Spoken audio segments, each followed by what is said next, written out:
All right, I'm about to hit the go. Okay, go. All right. You muted. You muted. Uh, Still can't hear him. Still can't hear him. Welcome, everybody. This is LT. Welcome to our new podcast. Going to introduce yourselves, Antonio. hey man, this your boy Antonio, and also Terra Artist 404. If y'all gaming, man, 21 NBA 2K, hit me up. Right now, muted. So, welcome to ATLiens Sports Zone. All for Atlanta Falcons content talk all the time. All right, this week we're gonna be touching on the topic of bringing discussion of our upcoming matchup, brand new for NFL season for our beloved Falcons. Hey man, let's get down to the nitty gritty. We're gonna get to talk about our matchup this week against the Seattle Seahawks. I think it's gonna be a great game for both teams. We're gonna touch on other topics, the breakdowns, and we also gonna bring in the fact that we're gonna do our own prediction for not only for this game but possibly for this season. Right. So, we're going to go ahead and start it off with the Atlanta Falcons prediction of the season. So, my prediction of the season is unpredicted, to be honest. We all know with the Atlanta Falcons, and you expect them to do one thing and they do another. They throw you off of a cliff, in my, opinion. But, I am excited. I'm optimistic. I think we can be a playoff contender, a playoff team.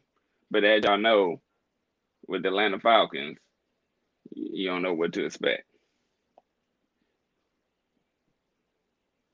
Big country, you still muted, man. You still muted. All right. I mean, okay. So, what we gonna go from there? Like, I do agree with you. I will also say that we is very optimistic for this upcoming season. We we have a talented team, which we all know we've been having a talented team for the past several seasons. But things just haven't worked out in our favor in order for us to be playoff contenders or possibly reach the Super Bowl like we did in 2016. So we have to figure out a way how to get things put together and find a way to get us to that point where we can actually achieve that ultimate goal of being Super Bowl champions. Now, like Tonio said, I'm very optimistic for this season. I'm not gonna sit here and lie to you guys and tell y'all that I feel like we're gonna definitely be Super Bowl champs or any point of the season. Me personally, I take it each week at a time and make sure I don't put too much hope into our season, but to just be on the optimistic side, like anything is possible. One thing about the NFL, everything is year to year. One year you might look great, the next year you might not. So you have to keep everything level headed and see what we're working with. All right, big country, you there? Well, I guess he's Still still muted. muted. He's still muted. And in the comments below, don't be afraid to ask us any questions, comments. Make sure y'all subscribe to the Atlanta Falcons Nation channel. And so we're gonna go ahead and get this thing rocking. With this next question, which rookie do you think will make the most impact on our team? LT, you can go. You said which rookie made the most impact? Yeah. Hmm. To be honest with you, and I know it seems so cliche because he was our first overall pick, but I have to say AJ Terrell. From what we've seen from camp, the man looked phenomenal. The dude looks great. For him to be going against talented receivers, uh, me personally, you going against the best receiver in the league and Julio Jones, and then you also going against, in my humble opinion, the best number two receiver in the league and Calvin Ridley. I mean, this man displayed that he could cover both at practice. Great. One of the things that impressed me in seeing him at camp is the fact that he has great ball skills.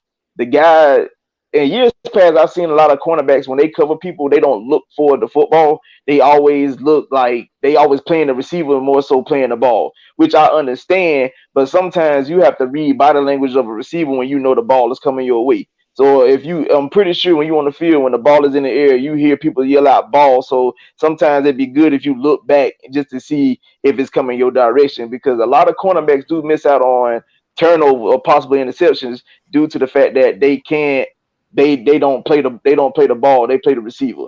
But AJ Terrell to me would be, I feel like he would definitely stand out. He gonna have some growing pains, no doubt about it. But I definitely believe that he would definitely stand out. Right. As I'm reading this comment, do not sleep on Marlon Davidson just because we haven't seen much highlights. And that is my guy right there that I think is going to make the most impact because him and AJ Terrell going to kind of intertwine, man. I think if he can pair nice with Grady Jarrett, which I think he will, the sky's the limit for that. And then there's less pressure on the cornerbacks to stick with the wide receivers. And, AJ Terrell, them, they can be more physical at the line because they ain't got to worry that, hey, and in about 2-3 seconds, that quarterback going to get hurried or that quarterback might get sacked. So Marlon Davidson is who I'm hoping will have the biggest impact for our, rookie class following, AJ Terrell. Big country, you here? All right, Yeah, you I here? hear me. What's going on, y'all? I apologize. Hey, my name is Big Low Country.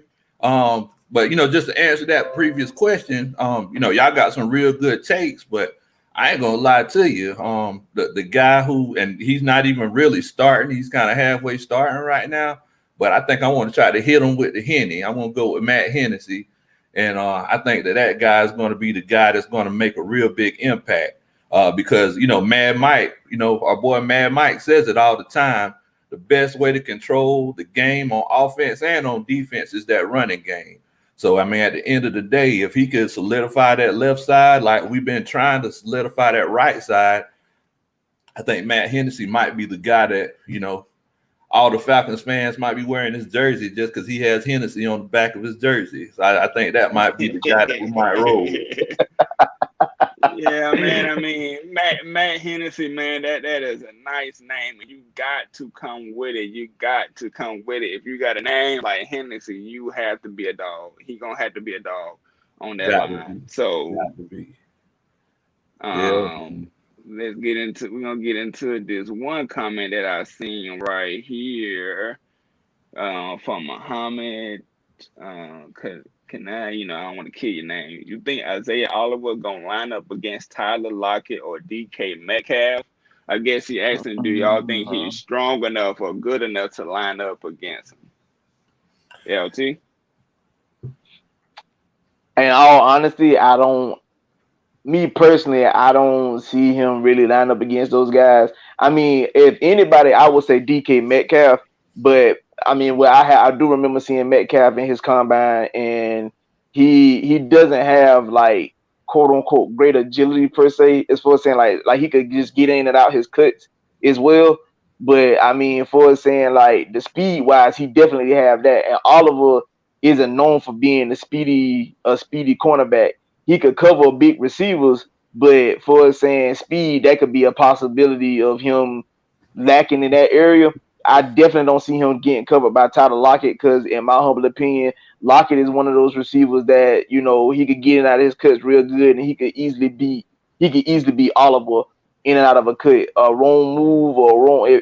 If Lockett plant the foot the way he want to plant it and get Oliver turned the way he want him to be turned, he can easily separate himself from Oliver. So if anybody I see him covering, it will be DK Metcalf. But in my most humble opinion, I wouldn't want to see him on that matchup too much because it could turn bad at any given time. Yeah, I totally agree with you on that point. I totally agree that I think maybe speed for speed wise, I think maybe our best luck to color, Tyler Lockett would be Kendall Sheffield, if that. But like you said, his in and out cuts, I still don't know if Kendall Sheffield could even handle that type of situation. That's our biggest question, the cornerbacks right there. And Isaiah Oliver, like you said, you can see him matching up with DK Metcalf, but not for too long. He gonna need safety help over the top. He gonna need disguises because Metcalf is that's a monster. That's a beast, and he is so physically fit, like our own Julio, so tall and like so strong, and I just don't think that Isaiah Oliver could really be on the island by himself and do it. But they're gonna have to disguise different coverages and blitzes and schemes to help them. But I think both of y'all got real good points. But I think one thing that we got to remember that with this defense, and I think that's a real good question, Muhammad, is that with this defense is that it's one of those situations where we run that cover three. Once that cornerback is on that side, he a lot of times in our defense, cornerbacks they don't follow wide receivers. So it's like if AJ Terrell, if he lines up on the left side or Isaiah Oliver lines up on the right side, that's the side that they're going to stay on. And, offenses, they can bring whoever they want to whichever side that they want to bring them to. But at the end of the day, that's the side they're going to be on. And that's the beauty of this defense because, they only got to cover a third of the field. Let everybody else handle the middle. Those cornerbacks on the side, they cover that left or right side, and it's every man for itself after that. Right. And I guess this kind of ties into this comment right here that I'm reading from David M. It said, I'm concerned about the lack of depth at linebacker, which is absolutely positively true to me. We only got one person that's Deion Jones, and he's small in my opinion, but he does everything else so well, like pass coverage wise. To where I thought that maybe we should draft the middle linebacker or get another middle linebacker and move him to the outside. What's y'all thoughts on this comment? I will come out and say, don't get me wrong, we definitely have Deion Jones. I think Foye Olakun, he could be decent if you put him in the right position for him to be successful.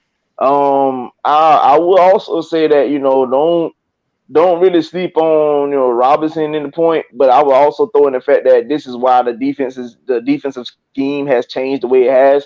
We'll be running more so like I'd say probably like a three safety look in most cases, but more than likely that third safety, which would be Keanu Neal, he would be playing more linebacker position. A lot of people didn't. I don't think people paid attention, but he has been doing quote unquote like some pass rushing. A lot of people didn't see that and haven't really talked much about that, but he has definitely been doing some pass rushing. So by us changing the scheme, us running a three safety defense, Keanu Neal would definitely be I would probably say our strong linebacker in this aspect. All right, Big Country. Yeah, I agree with you. I mean, everybody's talking about that lack of linebacker depth, and Broderick, he mentioned it in the comments that it's one of those situations where Michael Walker, everybody's been talking about him in training camp, but now we're gonna see what it's like in the actual game time situation. Yeah. I know that Trav, from playing yourself. A lot of people, they show out in practice. They do real big things in practice, and we call them PE superstars. But look, when the lights come on, when the lights get hot, it's about what you're gonna do then. So, I really think that I noticed that too. That Keanu Neal, the boogeyman, John Wick, Keanu. I think that it's one of those situations where he is gonna be playing linebacker a lot. Probably gonna be playing that will linebacker position, and just hovering all over the place. So I could definitely see him coming in some of those blitz packages because y'all seen that they put him, Ricardo Allen, and your boy Crazy Casey as starting safeties. I never seen three starting safeties, but yeah, I definitely I don't think the linebacker core is a problem. What y'all think? I mean, like I said, it's going to take the way they disguise it, and you definitely hit on Keanu Neal playing that hybrid position, mostly linebacker, and that totally slipped my mind. My fault, Falcons Nation. But us doing that, and it's going to be a way for us to get to the quarterback and as well protect those young corners because they're going to have three safeties over the top. Well, we're going to get into this next question right here, which is a real good one from David M. again. Do you agree that these guys must stop the run first, which will hopefully allow them to get off the field on third down? LT, I'm going to let you handle that first. Man, stopping the run is very, very, very pivotal. In order for you to have a successful defense, you have to be able to stop the run and create third and long, so you could be able to have your edge rushers pin their ears back and get after the quarterback. You definitely have to be one of the better run stopping defense. And the thing about it, even though this is a pass happy league, if you could come in where you could be in like the top 15 and run stuffing, then you could definitely be, that could change the dynamics of the game.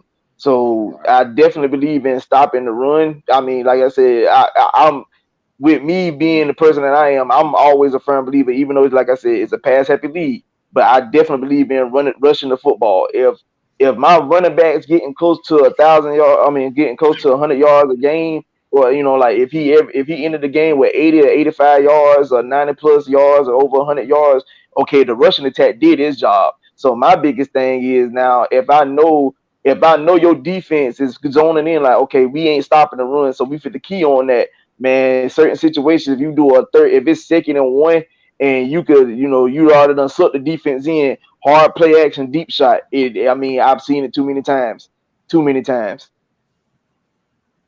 Right, and I think the same thing, man. I'm definitely an old school football fan.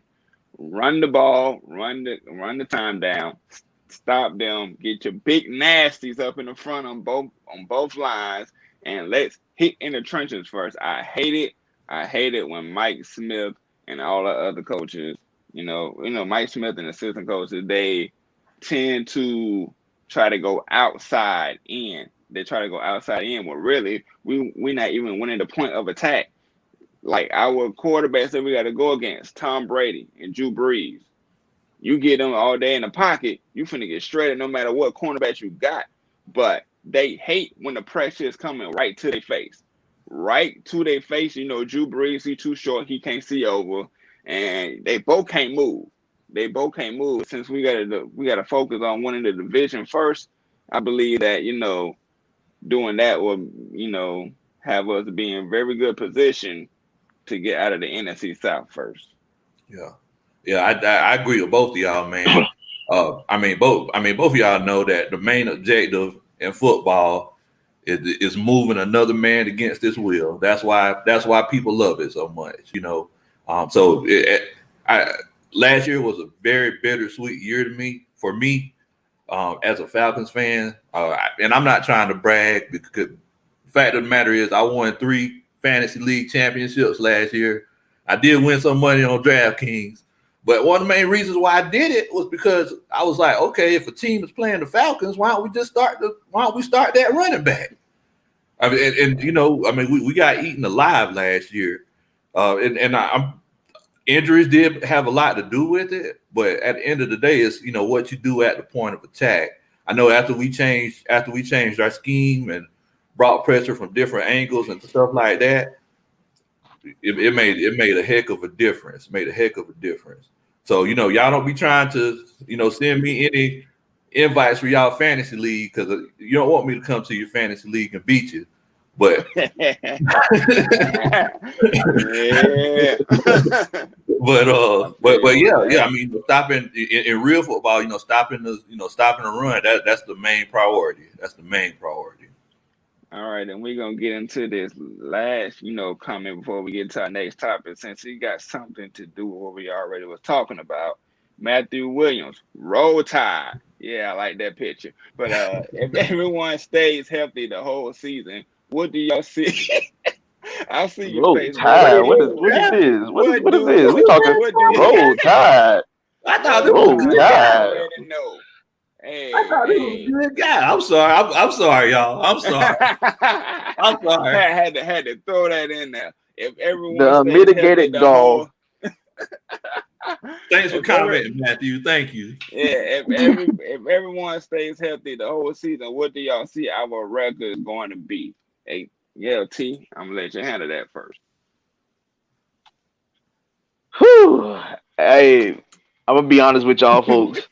We all been Falcon fans for a long, long time, and we could definitely. It surprises you some years where you don't have no expectations and they exceed expectations, and you have some seasons where you have expectations and they underachieve. So for me, I would honestly sit here and say that this season will not be kind. You have to take everything week to week. Now, if they're healthy, in my humble opinion, if I have to give you a win-loss record, I could easily say I will give anywhere from a 9-7 record to an 11-5 record, and that's where I'm gonna stay at. Yeah, man. To be honest, you hit it right on the nail. You hit it right on the nail. We're not in the position to where we know, okay, we're gonna get this from that person. We know we're gonna get out of Matt Ryan. We know we're gonna get out of Julio. We don't know what we're gonna get out of Ty Gurley. We don't know about Hayden Hurst, and we don't know about these cornerbacks. So I gotta agree with you. Anywhere between 8-8, and I'm gonna even go lower. Y'all might think I'm crazy. 10-6, 8-8, 10-6. Anywhere between that range, I think we can go, but it's not going to be any like easy games, and I say that for the opponents that think they're gonna come in, with the stumpers. I don't think it's gonna be any blowouts throughout the year, but I don't know what type of team we have yet. I don't know if they're gonna be able to rise up to the occasion when that time comes. What you think about it, Big Country? Hey man, yeah, I'm pretty much on point with y'all. I'm thinking 10-6. 11-5. I mean, mainly because we all know that in the sport of football, things always end up going sideways. It's a situation where if everything don't go as planned. You never know whenever you start a game and you're down 13-0, and y'all know our team. It's one of those situations where we have to be ahead or be close in the game. So. Yeah, I'm gonna say I'm gonna be optimistic and say 10-6. But just like LT said, it's definitely I see Ezekiel 12-4. Jesus, I wish I had his hope. I wish I had his hope. but look. We all know that at the end of the day, look, if was a fifth, we'd all be drunk. So it's one of those situations where we don't know exactly what'll happen and how it'll happen, but we know that we do have the talent to accomplish a lot of great things. So I would also add in the fact that like I know a lot of people. I've been seeing this on social media. Like a lot of people call it election year Matt Ryan.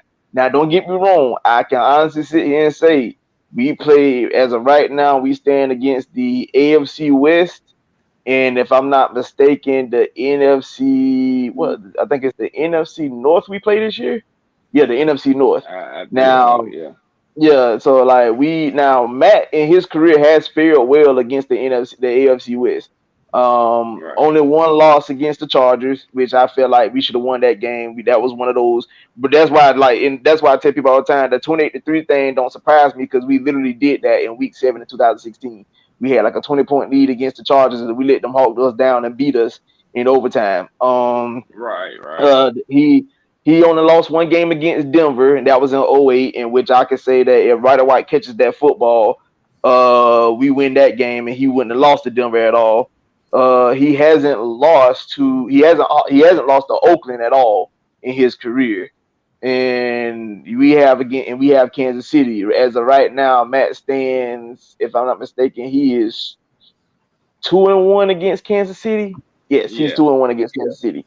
Yeah. Which we should have won that game, but a lot of people blame the pick 2 on him, and I'm like, yeah, he had the pick 2, but if you look at those situations, if you kick the field goal in both instances, we do have a lead, and our defense got to get on the field to perform against. At that time, Andy Reid had check down as his quarterback. So if you take the opportunity to believe in your defense and kick those field goals, you got a 1-point lead. Now, do our defense hold up? We will never know. But that's like I said, that's one of the instances there. Now, as far as the AFC North, Matt does play. He plays Green Bay pretty good, but we all know that in the words of Stephen A. Smith, that bad man Aaron Rodgers will somehow find magic out the palm of his hand a bit and put out a miraculous victory. We've been struggling against Minnesota the last couple of times we played them. I Right. personally felt like we were a better team, but you know, their front seven was able to overpower our offensive line, which led to our offense not performing as well as they should in those games. Right. Detroit, Right. we haven't lost to them at all. Even though And that last we time kind of I skated by the remember. skin.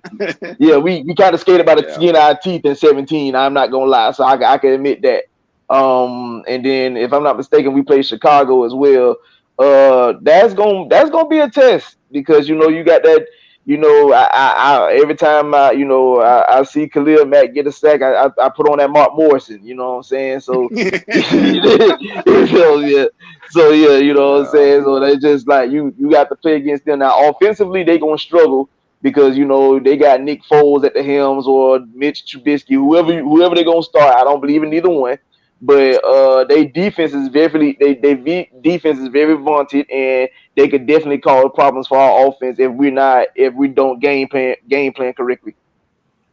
Right. Man, I agree. I agree with you. Every time you play Chicago, big sack Khalil Mack, bro. That name, you know he can wreck an offensive game plan by himself, just yeah. like Aaron Donald for the Rams. So I mean that game right there, that is a toss up because our two, what is it, right guard, right tackle that's gonna be on his side, they're gonna have to come ready.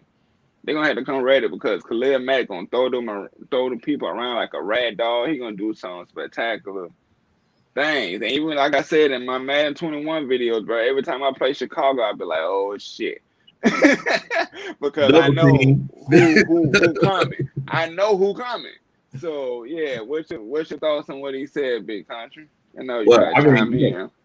it's one of those situations. And, Trav, you my boy, man. You my homeboy, but Aaron Rodgers overrated, man. Aaron Rodgers, that man's so overrated. Everybody always talk about how Aaron Rodgers is such a bad man. What's Aaron Rodgers done since 2009? I mean, he won 2 MVPs, several NFC Championship appearances, and I'm gonna be honest with y'all. And Falcon fans, y'all might not like me when I say this, but yes, we blew out the Packers. I wholeheartedly agree to that. I understand that, but I'm here to tell y'all if we played against at least the 75% Green Bay Packers team, or we were gonna be in a dogfight. Now, don't get me wrong. Offensively, Right. we would have went toe to toe with Green Bay because our offense was the seventh best offense in NFL history. But you better believe when that man said he was gonna run the table, he did exactly that. He said he was Right. gonna run the table, and he ran the table. Even went down there, Big D, and pulled out a miraculous win with a tremendous pass to Oh to yeah, oh Martellus yeah, oh Bennett yeah. on the sideline. So I'm here to tell you, don't get me wrong. I still believe that the Falcons could have easily overcame that game, but you know this like I know, and I understand. Don't get me wrong. I understand Matt in the last few seasons has been outperforming Rodgers, but at the end of the day, when the lights is bright and you realize we do go to Green Bay on Monday Night Football, I, but I Rodgers love performing when them lights is brightest. That's true. That's true. You You know, right. You right. I'm gonna reply to this comment. We're gonna go on to the next topic. It said, "Yeah, sit here and talk good about the team and give us weak ass records, man. Please rise up 13-3 if everyone is happy we win. We are a realistic team over here. I'm not finna sit here if we don't have a 13-3 team and say, oh, we're gonna go 13-3. That ain't gonna be me. I'm sorry. And I know my Let, colleagues here, they're realistic as well. And we just giving y'all the real facts. I would definitely uh, love to We go. wasn't bashing them in no type of way, no type of reasoning. I never bashed the Falcons, never talked bad about a player. We just gave our honest opinions about the record. Hey, Now, I would really like for us to go 13-3. That would make my dreams come true. And I definitely want to let y'all know too. Make sure y'all like and subscribe us on Atlanta Falcons Nation. Thank you so much for viewing. Don't forget to hit the notification bell. So every time we have some content, we'll make sure we hit y'all up. But yeah, right. man, look, I love to go 13-3. I would love it, but you know, I also don't want my heart broken either. You know. Right. We done been through enough of that. Let me tell y'all something. I'm here to tell y'all folks real quick because this man here say 13-3. Listen, again, you must ain't been a Falcon fan your whole life because let's just go back to 2010, 13-3 season, and we got murdered in a division round against that same bad man I just mentioned, Aaron Rodgers. That man went out there and scored 6 touchdowns on 6 straight drives. No, sir. That's when he was a bad man. Now I'm here to tell you, on that in that aspect. Would I love to go 13-3? Of course, because what people don't realize is, and people may have forgotten, this year's postseason you get one extra team. So that means you don't get 2 teams. You don't get two teams with a bye week no more. You only get one. So if 13-3 means home field advantage, you are absolutely right. I would take that record with flying colors. But let me tell you, we are realistic, and I'm here to tell you, as much as I'm giving compliments about the team, I'm also here to tell you there are still question marks. There, as we don't have no tape. Only thing we got is highlights. So only thing we got to go off of what we gonna see week 1. And when we get to break that down, and I'm gonna get ready to tell y'all when we get to that point on why like the first 2 games of the season for me gonna be pivotal on the Falcons. If we play Seattle, depending on how many points we give up, gonna tell me what the defense gonna look like, and depending on how our offensive line play against Dallas in week 2, gonna tell me what our offense gonna look like. Yeah. All right, let's get into this next topic, fellas. Which player would be the most improved? And I'm gonna make it challenging. You can name a player on both sides of the ball who you think is gonna be most improved. Big Country, you go ahead. I mean, would I be cheating if I say Chris Lindstrom? Would I be cheating if I did that? No. Go ahead. I mean, and the reason I say that is because he was hurt last year, but whenever at the end of the season, whenever he actually played healthy, it was a situation, that he was moving some men out there. I think one more year with that experience, having a chance to go back and look at that tape, I think he's gonna be like a borderline Pro Bowl guard. On the other side of the ball, I'm gonna ride with John Cominsky. I'm gonna say John Cominsky. I think he started. The guy was a quarterback in college, y'all. So he's still learning how to play the position himself, and he's still putting on that grown man weight. I think he had a chance to do a little something. What you think? LT? What you over there buying your? Because it wasn't the comment, it wasn't what you said, it was somebody said in the comment. I know exactly who it is.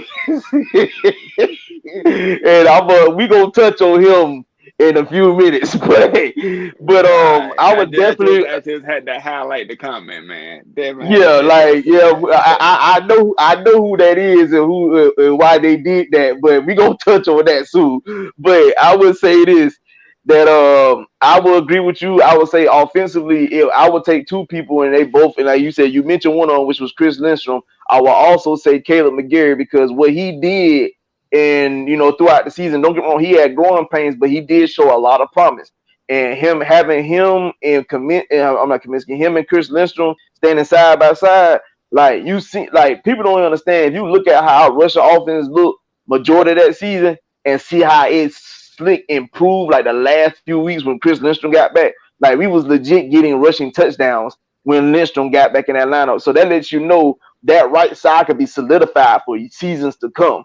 And if you get that right side solidified, along with the fact that bringing in Hennessy, who could possibly take that left guard position, which we possibly might end up moving him to center depending on what Alex Mack do for his career. But you know what I'm saying? We could solidify this front for years to come. Now, defensively, I really can't say. I can say Lindstrom, but I can also go with Olakun. I feel like Foye Olakun will actually improve as well, to the point that he's gonna be he's gonna be more pivotal to our defense than a lot of people understand, and that's where I stand at.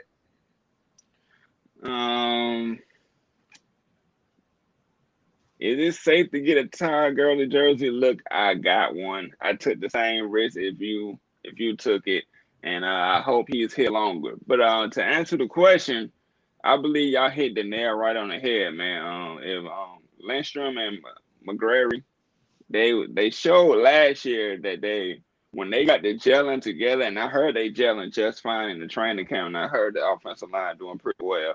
But when they started to gel, I believe that's when the Falcons really started to turn on the offense, and then we turned it around on defense. But yeah, I would have to say those two for the offense, and that's going to be so important to Todd Gurley and to Matt Ryan and to everybody that's on the offensive side. Now defense, everybody keeps telling me that he's going to be the next Richard Sherman.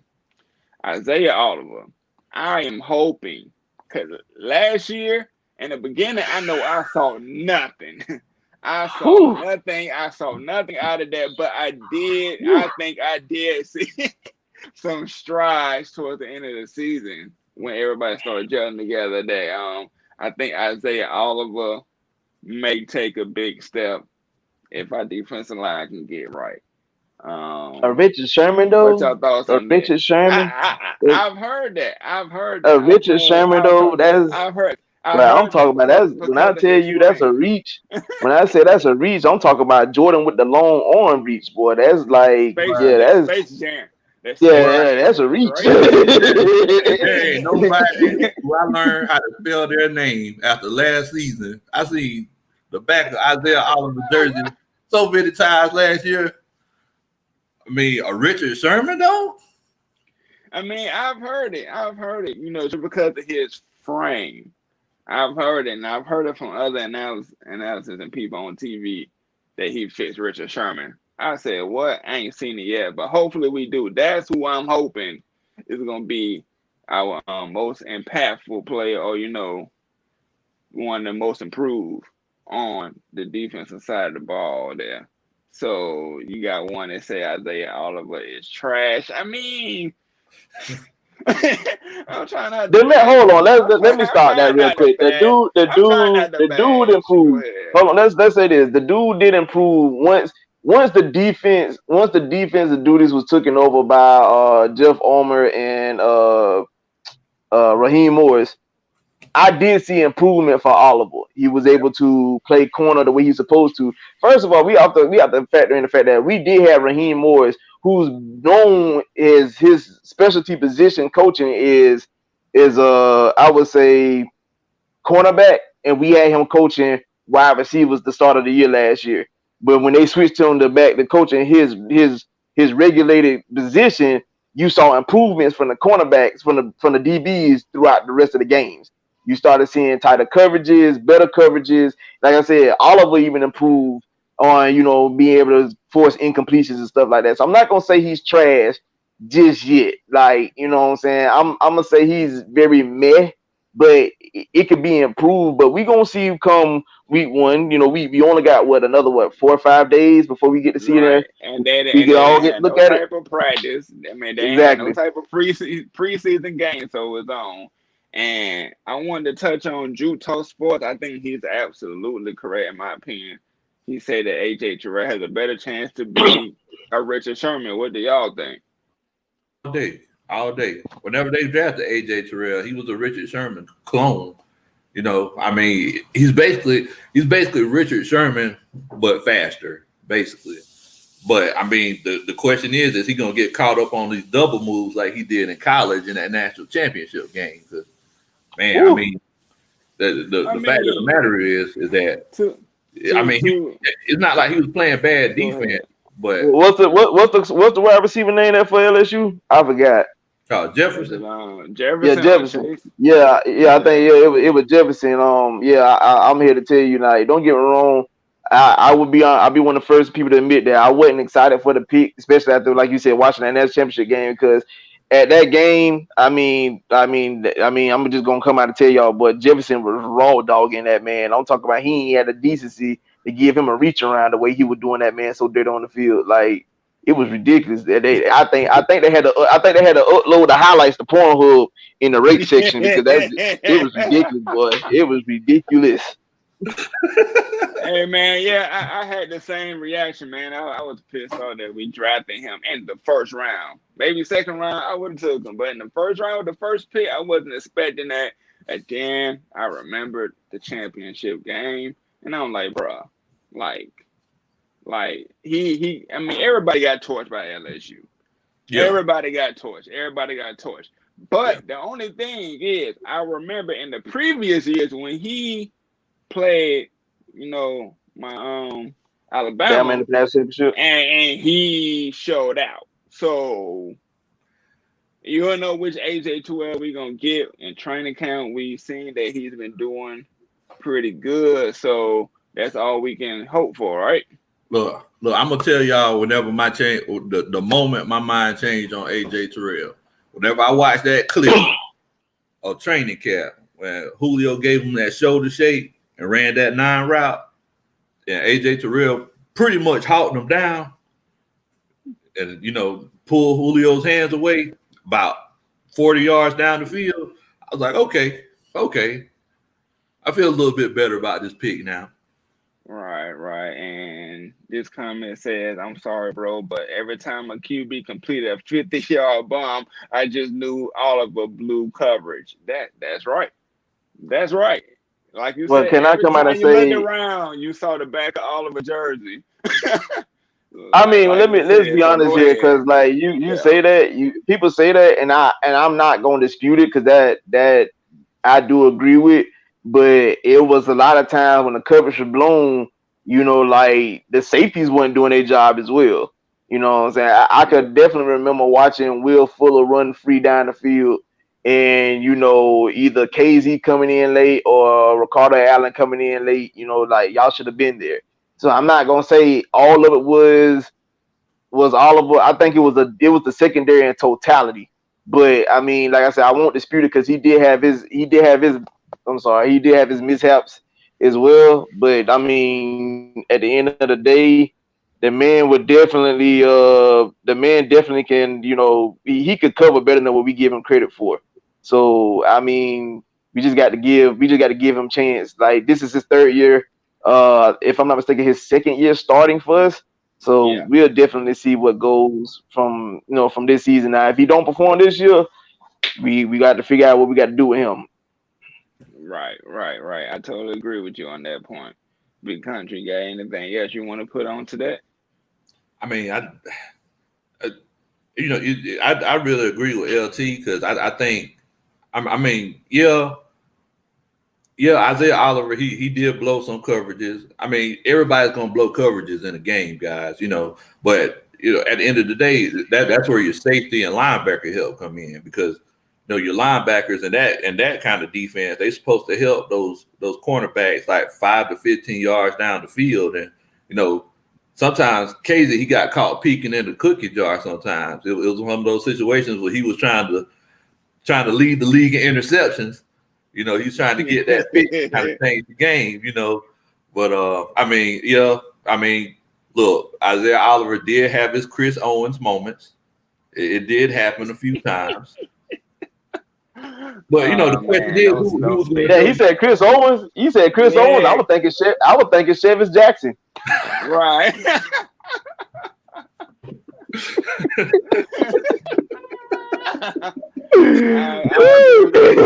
I agree with y'all on that. We're gonna go ahead and move on to the main meal of this show. The Atlanta Falcons versus the Seattle Seahawks. Game 1 breakdown. LT, hit them with it. All right, people. Here's what we're looking at this upcoming season against this team. And I'm going to sit here and say, I know I am a diehard Falcon fan, but I'm a realistic football fan as well. Seattle is a decent team. MVP caliber quarterback on this side of the ball. Russell Wilson, Mr. Bad money over there, playing, stepdad or future son. The man's one of the better QBs in this league. He's going to give us everything we want to see against our defense. He's going to test it. Uh, to me, that's why I mentioned earlier that this is the game to get a good description on what our defense could possibly look like. Because me personally, I'm already putting in pencil 24 points. Now Right. that I know Russ is guaranteed that. Now, if you somehow manage to hold Russ under 24 points, I might could smile at the end of Sunday, even if it's a loss. I might could smile because Yeah. our defense held one of the better QBs that could give you 30 on any given Sunday to less than 20 points. Correct. They're Correct. not one of the best rushing defense. They wasn't one of the best rushing defense last year. By us bringing in Gurley and hoping that he could return to form, this would be the ideal matchup to see where he's at and see if he can perform along with our offensive line. Their front is not as good, even though Bobby Wagner is one of the best linebackers in the NFL, but their front is not as good. So we could be able to somehow rush. We could be able to somehow rush against this defense. Now, the secondary, one of the better secondaries in the league. Adding Jamal Adams into that secondary can definitely change the dynamic. So I'm gonna need Cutter the game plan for that, and Matt have to be on point with his accuracy throughout that game. Because I mean, at the end of the day, we gonna need to figure out how we could dissect it, which Matt does thrive on better defenses. They're also on the defensive side of the ball. I mean, to add more to the defensive side of the ball, we have to be able to get after the quarterback. Pass rush, pass rush, pass rush. Like Russ is one of the most sacked quarterbacks in the NFL. Me personally, I need at least three Sunday. I need three. And one of them better come from that doggone that new signing that we got from Dante Fowler.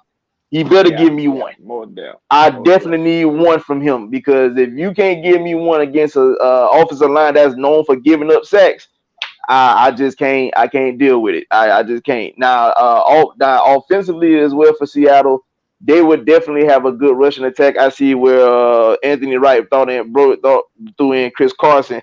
They Yeah. have a three-headed monster: Chris Carson, Rashard Penny, and Carlos Hyde. Well, we gonna have our hands full come Sunday. Now we was already one of the lower half of the defenses of stopping the run. So you're gonna have three guys they love to run the rock. So you gonna I mean I don't know how Quinn them gonna then or Raheem was gonna game plan. You might have to do some sort of rotational piece to keep people fresh because I feel like Pete Carroll gonna be doing the same. You're gonna see some Carlos Hyde, you're gonna see some Rashard Penny, you're gonna see some Chris Carson. You're gonna see all three throughout the course of the game. So we have to be on P's and Q's in this game. But this game is a very tough game. It's a great way to start the season to see where our team is. I would give my prediction after everybody else give their analysis on who wins, who lost and loses. But those are my takes on this game, this upcoming game. All right. My takes on the game is you kind of hit it on the nail again. I'm gonna start with the defensive side. We need to have a good rotation of defensive linemen because that three-headed monster we're gonna be going against. They're gonna be pounding the rock, pounding the rock, pounding the rock. Yeah, they have the offensive weapons and DK Metcalf and Tyler Lockett, but Seattle's more that physical style a team. They'll run and gut you the whole game if they have to. Well, I ain't gonna say if they have to, when they want to. So to keep people fresh and to keep us being able to steady attack, I think our defensive line gonna have to show that game. And you pointed out the dude that I was gonna say, Dante Fowler, has to make his name state his name in this game. He has to state his name in this game because you know, Russell Wilson is a good quarterback and they can run the ball. So we need that guy. We know Tack might not do anything. I'm just being realistic because Tack is all talk on social media. But I'm sure y'all gonna kill me on that in the comments too. But I think Dante Fowler and the defensive line is gonna have a job ahead of them. And also on offense, Matt Ryan gonna have to be pin and needle sharp. But I think our running game needs to be good on that fact because they got Jamal Adams back there. They do got Bobby Wagner and stuff, but I believe, just like in any other game, if Todd Gurley, Ito Smith, and Brian Hill can do the job running and make the job easier for Matt Ryan throwing the ball, then I think we'll be okay. I think we'll be okay. But my main point that I want to see an improvement in this year is special teams. Special teams. Flip that field for Matt Ryan. Let Matt Ryan take a drive off, go score a touchdown, or return it back to the 40, 50-yard line or whatever. Make it easier on the guy. Make it easy on the guy. Flip the field. And I think if we have a top special team this year, we can actually surprise a couple of people and do the thing. What you think about it, Big Contra? I mean, I really agree with y'all. I don't know if y'all remember, but like over the years, it's been one of those situations where whenever we play mobile quarterbacks, our defense actually does kind of well against them. Pete Carroll is one of those situations with him. The reason I think he's one of the best coaches in the NFL right now is because, they don't go in with a specific game plan. They always make adjustments. I heard that Chris Carson is hurt. I also heard that Rashard Penny was nicked up as well. So I think we might be getting a real heavy dose of Carlos Hyde.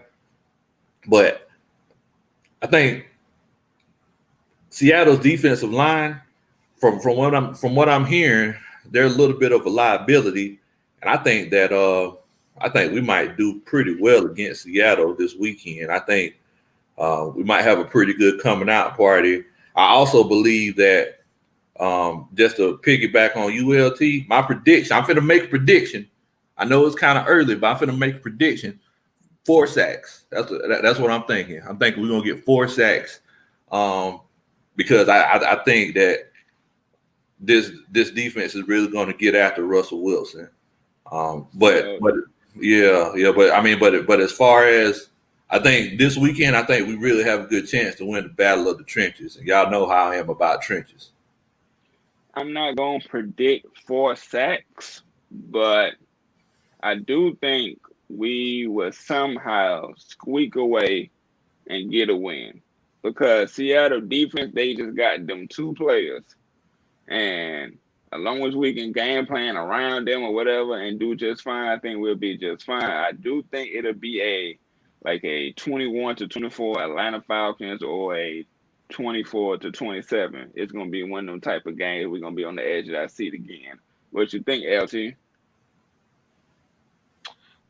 I'm going to be honest with y'all, folks. My prediction to this game, I could possibly sit here and say it'll probably be 27-24 winner Seattle Seahawks. Don't give me Falcon fans. I'm just being realistic. It's a possibility. It's a possibility. I mean, but if we play great football and we happen to get the win, by all means, I would take it.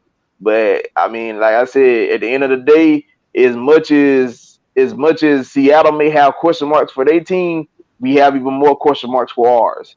So I'm just going and I'm just going to roll with that because, like I said, our defense finished the season strong, no doubt about it.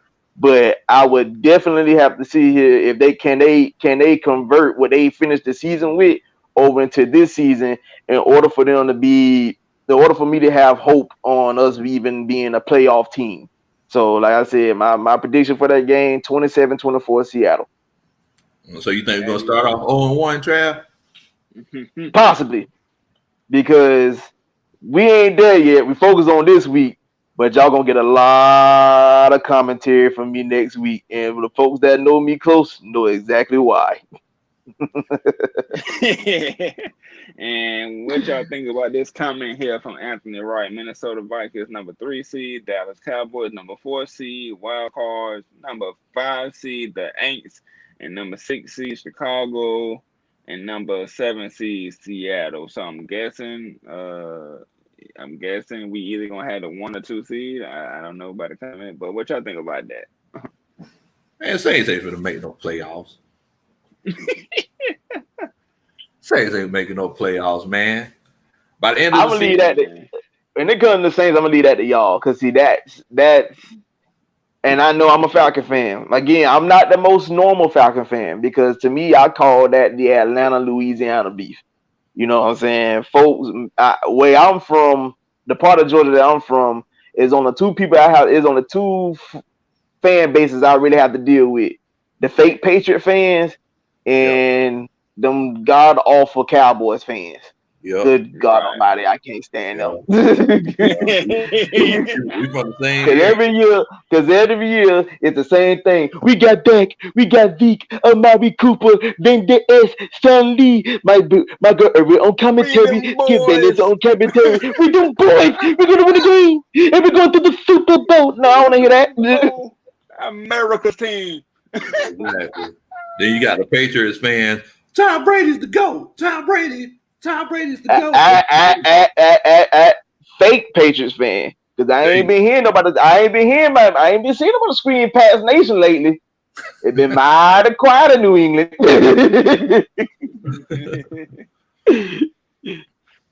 So, But yeah, because we're from the same part of Georgia on Trav. And yeah, I mean you're right. You got your Cowboys fans, and then you got your you got your fake Patriots fans. It seems like there we go. The actual Atlanta Falcons fans, it just seems like they're just good people.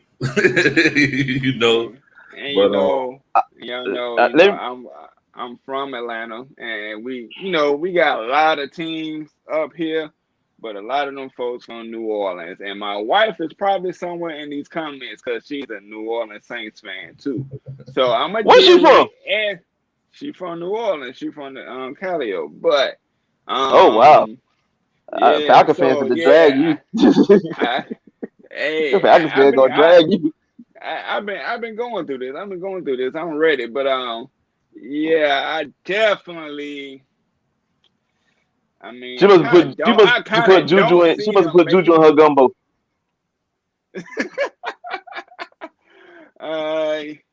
Yeah, but I definitely see the Saints not making it. I think they're not as good as what people say, but they always. Drew Brees' arm ain't there. Let's put it like that. And Michael Thomas is so overrated to me. That pissed me off that he was rated at 99 in Madden because I'm like, what does he do to make y'all think he's a 99 caliber receiver on the field, man? So, but I do like James Harris just subscribe. Appreciate that. And matter of fact, while y'all still here, go ahead and hit the subscribe button for Atlanta Falcons Nation. It's right there. You can't miss it. You can't miss it. Don't take a couple seconds. Don't take a couple seconds. Just hit it, smash it up. I tell you what, if y'all want us to, we can wait on y'all because y'all ain't gonna miss no good content. So y'all just go ahead, hit it, and we'll be right here. We ain't finna go nowhere. Y'all ain't gonna hit the notification bell as well. Hey man, we gonna be here every week. Bell as well. Y'all could be, one last comment from a 49ers fan in their division. The Seahawks is trash. I want to know if you speaking just rival wise or you really just think the Seahawks is trash, man. I really want to know that. That man, do y'all think the Seahawks trash? Do y'all think they're trash? That man speaking. Mr. Chris, I want to add Mr. Chris with this question. How does it feel to have your head coach do to y'all what he did to us? That is my question. That gave me so much relief in the same exact moment to see the same thing happen that he just made a hilarious comment about the week before. You just got to keep doing what you're doing. All right, and then he didn't do it. Once again, I was laughing. I was rolling. I loved it. I loved the frown on his face and everything. I was loving that, man. I don't know about y'all, but I was loving every second of that moment. Man, in the previous comment, I seen somebody mention saying 49ers. Let these people know that it wasn't Matt Ryan's fault. You win as a team, you lose as a team. Go ahead.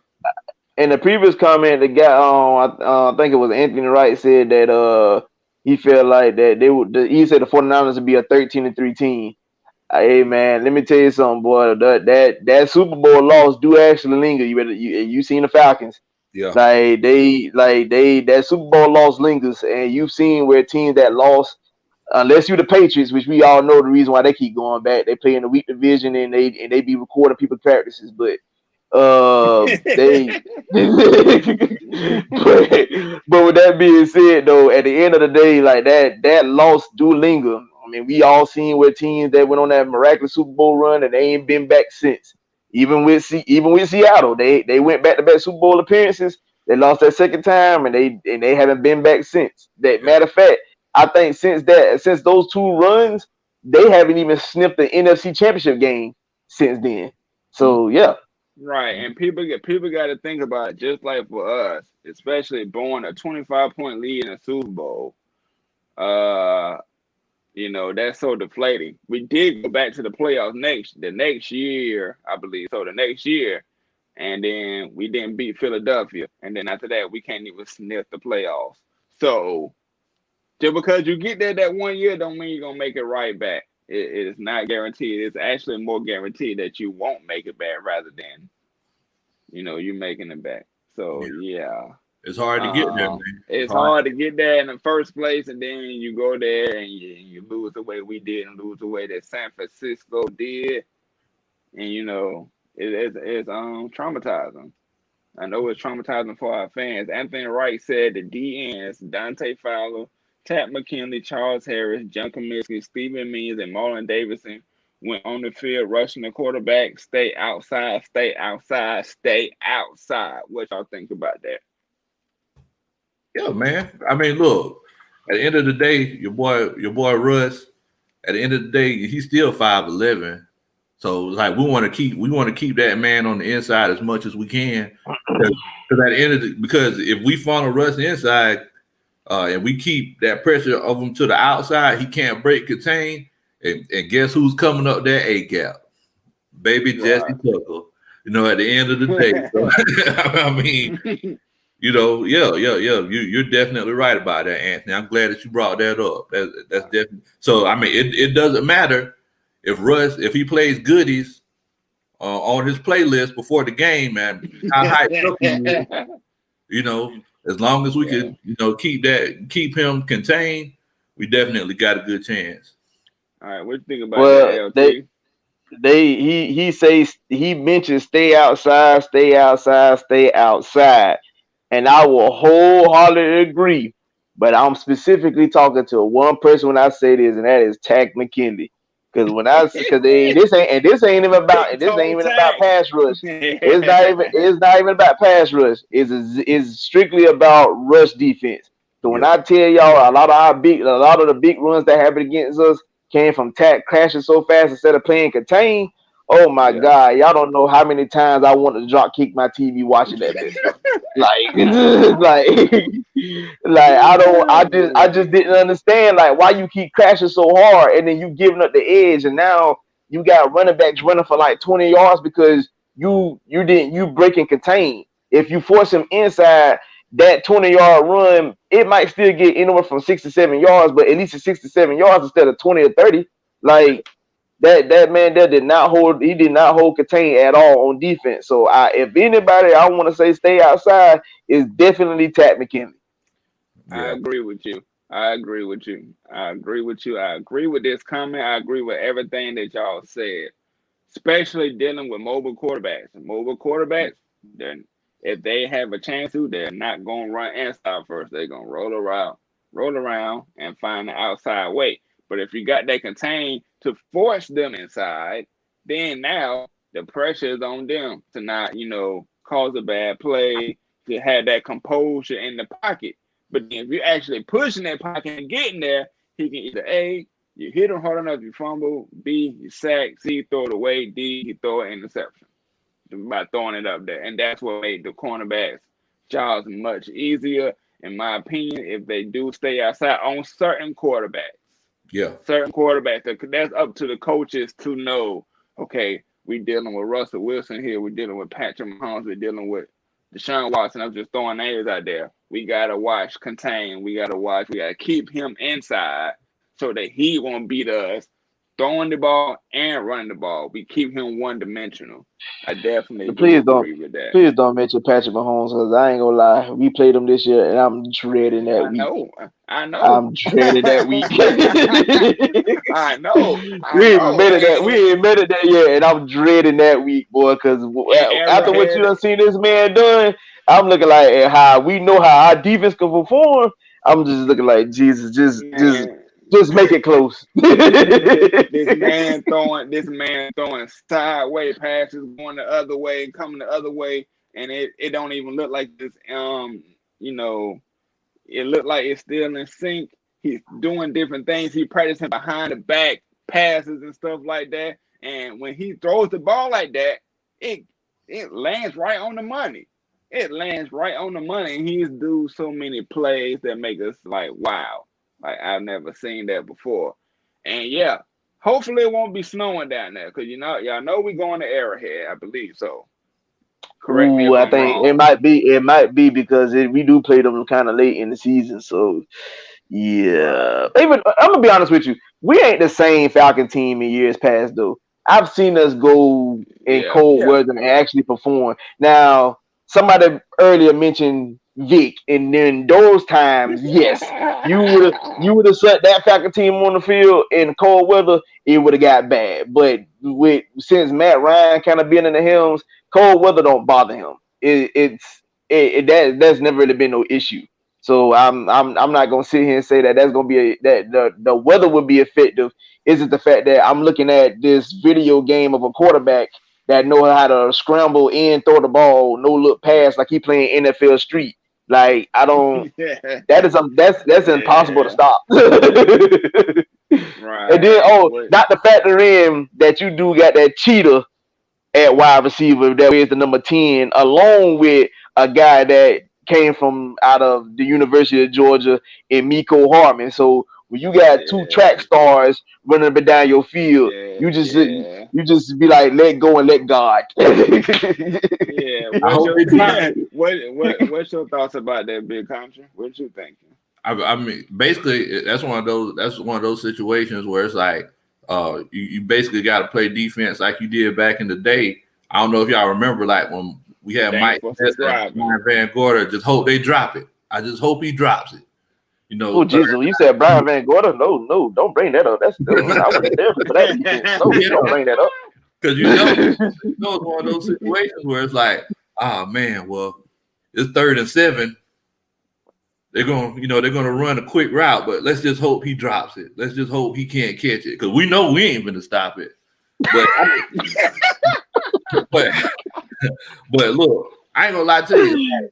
Look, Raheem Morris, he's a real good defensive coordinator. So, like, I'm going to be optimistic. And look, let's just see what we do these first few games before we can make that judgment. Right. I'm here to tell y'all, if the defense play anywhere to where they played the last 7 games, then okay, maybe, just maybe, you might get that 13-3 season that we saw pop up in the comments. But if they come like the first half of the season, yeah, we gonna have a long one. And all I pray for is to have a decent record by the bye week. Our bye week is fairly in the middle of the season. If we're 500 or above that, I can see us making the postseason. But if we start off the year like we did last year, no. No. Right. So no. Yeah. This right here, guys, is the extra point where if you got any ranks, you got anything you need to say and get off of your chest, go ahead and let it go right now. Big Country, we're going to start with you. Go ahead. Hey, man. Look, this is our first show. We definitely want to thank everybody for coming on. Thank y'all so much. Once again, we just want to ask y'all to like and subscribe to the Atlanta Falcons Nation channel. We definitely appreciate y'all. Look, we're going to be bringing y'all a lot of content in the future. We're going to have a lot of interactive events. Please follow me on Twitter. Follow me on Instagram at Big Low Country. Once again, that is at Big Low Country. I'm a big guy. My name is Low, and I'm from the country. Y'all could have been anywhere in the world tonight, but y'all here with us, and we really appreciate it. Thank you so much. And yes, we definitely do appreciate it. Like he iterated, like he said before, go ahead and hit that like button, hit that subscribe button, share like your life depending on it, like your mama life depend on it. If you share this, she'll stay alive. You feel me? But I also want to say I do Madden 21 gaming, NBA 2K 21 gaming, any type of gaming. You see my name strolling at the bottom. Subscribe to Terror Artist 404. I want to say thank y'all and subscribe to this channel. We'll be coming every week with this Atlanta Falcons content, the realest way that you can get it. Now, LT, what you got? All right. Now we call this the extra point. This is one of these segments that y'all gonna see me kind of go on a slight rant or full Hey, blown go rant. off, go off. But I'm here. I'm gonna touch on the. I'm gonna touch on the topic real quick, and it goes about my quarterback by the name of Matthew Thomas Ryan. I am Yes, so sir. sick and tired of y'all folks disrespecting my quarterback. I just got some of the list of the top 10 quarterbacks in the NFL. My quarterback came in ninth behind Phillip Rivers and Tom Huh, Brady. What the blue huh, hell have they done in the last several seasons? Y'all don't watch Brady dink and dunk his whole damn career, and y'all give him that much credit because he won 6 Super Bowls. But let's pause on that. This man got 6 asterisks by those Super Bowls because you got Spygate, Deflategate, Kyle Shanahan Gate. I don't give a damn. Brian, Pete Carroll Gate. I don't give a damn. There's no way that man should have that many Super Bowls. You playing in the piss poor division in most of your career. They couldn't find no quarterback. Your friend, the people that you went against in your division was J.P. Lossman. You serious? There ain't nobody. Who is that? What about Santiz?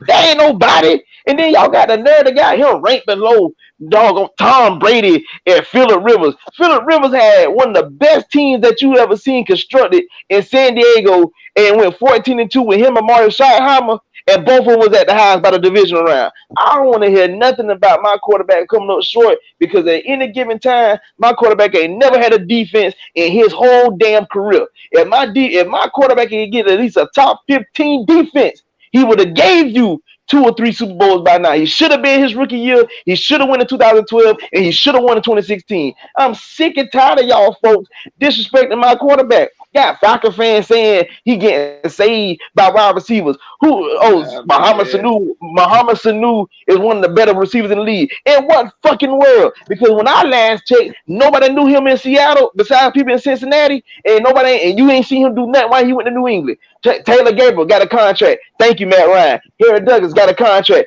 Thank you, Matt Ryan. Ryder White was down there wearing the Bucks t-shirt. Thank you, Matt Ryan. Tony Gonzalez ended up playing 5 extra seasons because he came to play with who? Matt Ryan. Quit disrespecting my quarterback. I'm Yeah. sick of y'all going off of my.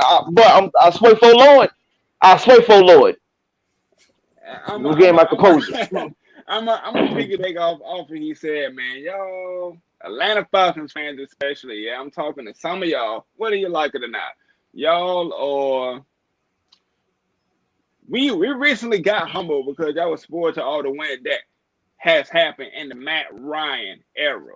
In the Matt Ryan era, we've had our most winningest franchise. And yes, we should have had a couple Super Bowls by now, but our defense let us off the hook. Our defense let us off the hook, and our coaching let us off the hook. Now, Matt Ryan, he has his fuckers, and we gonna let you know when he have them. But man, hey man, I'm gonna tell you this: in Boston, when he was in Boston College, I knew nothing about him because we don't watch the ACC really down here in the South. But for this man to come out here and to throw, granted, the wide receiver got to catch it and run 67 yards. But his first pass in the league was a touchdown, 67 yards in the NFL.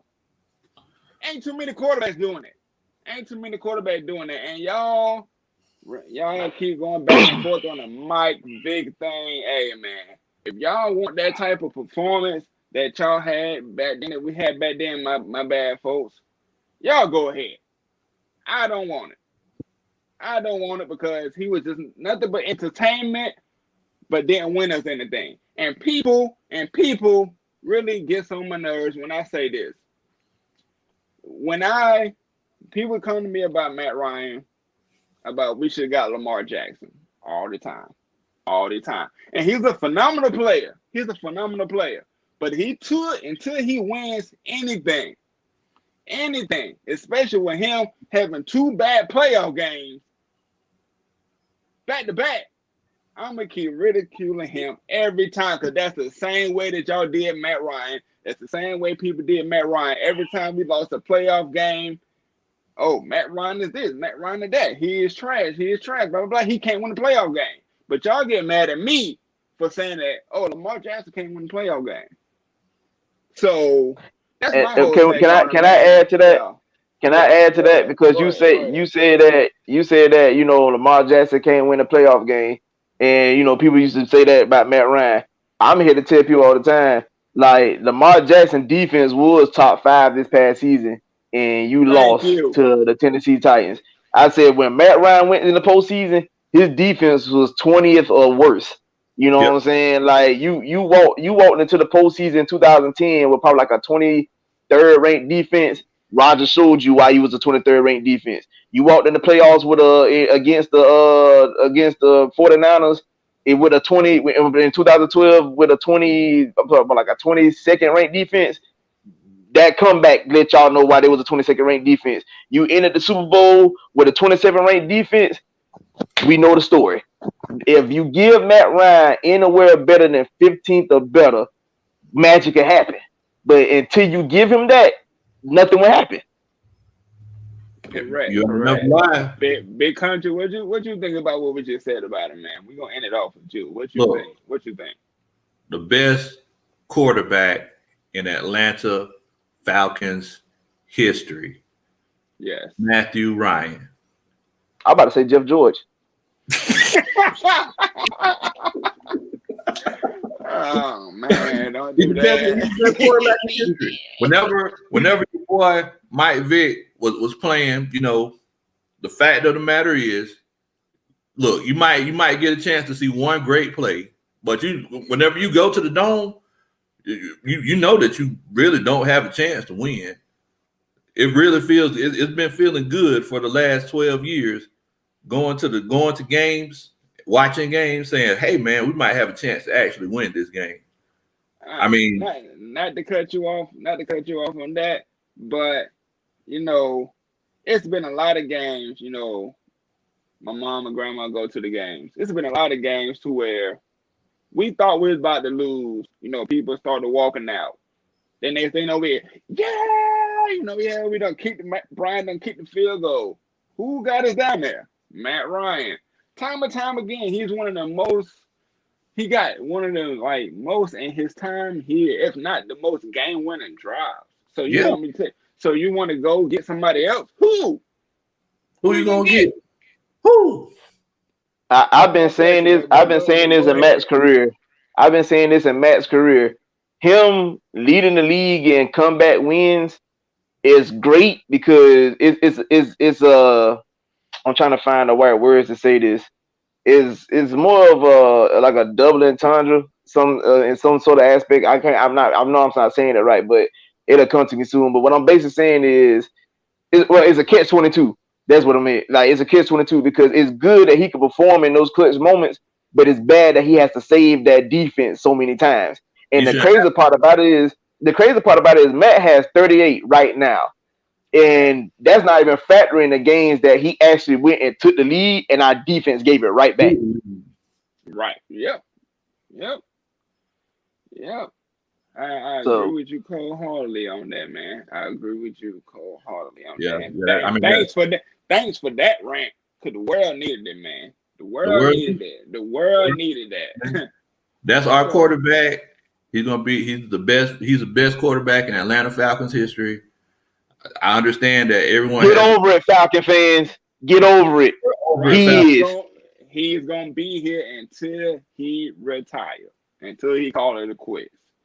But we want to thank y'all for watching our first episode, our first show of ATLiens Sports Zone. Remember, I'm Tonio.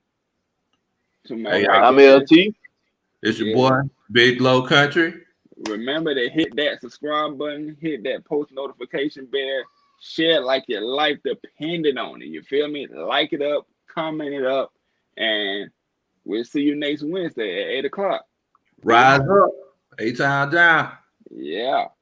and we out.